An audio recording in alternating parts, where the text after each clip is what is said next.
I've been thinking about what I would say to her, the younger version of myself, the one who was trying so hard and hurting so quietly and had no idea that what she was living inside was a pattern and not a flaw. The one who thought that if she just worked hard enough, or gave enough, or performed well enough, something would finally click into place and she would feel whole. I've been thinking about what I would say to her, and I realized tonight that most of what I'd say to her, I want to say to you. Because if you're here, if you found your way to this podcast, if you've been sitting with these questions and doing the work, lying awake some nights trying to find that thread back to yourself, then in some important way, you're her, or at least you understand her.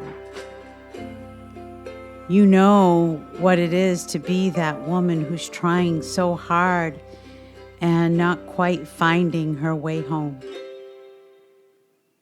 So tonight, I want to write you a letter, and a letter for her,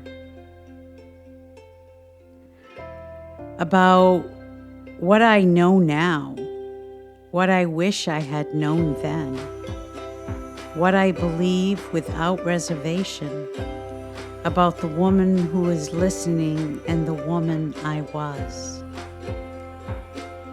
Also, about what I'm most excited about for both of us in these days ahead. Welcome to the return. Wherever you are right now, in your bed, on the couch, in a quiet room with the door closed, I want you to know that for the next few minutes, you don't have to be anyone. Not the mother, not the spouse, not the woman who holds it all together. Just you. Let's take a nice cleansing breath together. In through the nose and out through the mouth.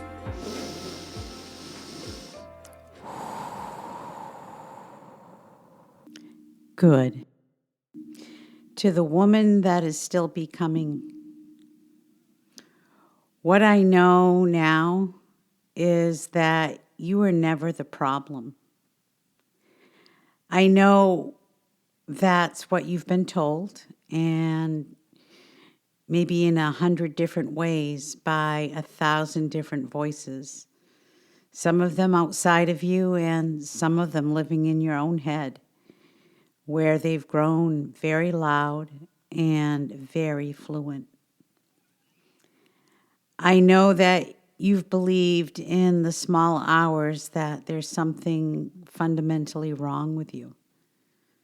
Something that explains why you keep returning to the same patterns, choosing the same dynamics, feeling the same particular ache, even when everything looks fine on the outside. There is nothing wrong with you, and there never was. You were doing what any intelligent, sensitive, adaptable woman does when the circumstances of her life asked her to. You survived. You adapted. You became exactly what the people around you needed you to be. And you did it so well for so long that you forgot it wasn't the whole you. That isn't a flaw. It's faithfulness. And it deserves to be honored, not condemned. What I know now is that healing isn't linear. The line isn't straight. You'll have the breakthrough and then 3 weeks later find yourself in that old pattern again and wonder if you ever really changed. You'll have mornings where you feel more like yourself than you have in years, and then evenings where the old beliefs come back, quieter but familiar, kind of like weather you've lived in so long that you can recognize it by the smell. This is not failure. This is the actual terrain. It looks like trying and losing the thread and then finding it again over and over with increasing gentleness, with increasing trust that the thread is always there, even when you can't feel it. The returning isn't a destination. It's the practice of your whole life. What I know is that you deserve more tenderness than you've ever given yourself. The way you speak to a friend who is struggling with patience and kindness, with understanding that hard things are hard. Is that so different from the way you should speak to yourself when you're the one struggling? Here's what I want you to practice. Not perfectly, but consistently. Talk to yourself the way you talk to a woman you love. When you fall back into that pattern, say it in the way you'd say it to a dear friend who called you crying. Maybe it's something like, "Oh, sweetheart, you did that old thing again. Of course you did. It's such a deep groove. Let's look at it together, gently, with your whole heart." You've been the harshest critic of the most faithful woman you know. She has deserved so much better. What I know now is that it's not too late. I'm telling you because I've watched women find the thread back to themselves. I've watched women who had been running the same pattern for 50 years begin to slowly and imperfectly live differently. And those years matter. They aren't the epilogue to your story. They're the part where you finally get to live as yourself.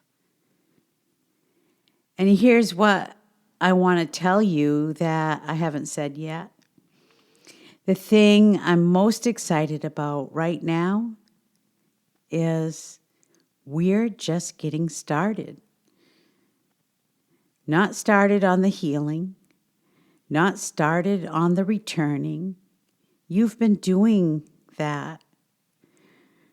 What's coming next is something different, something lighter, something that's been waiting patiently on the outside of all this honest reckoning.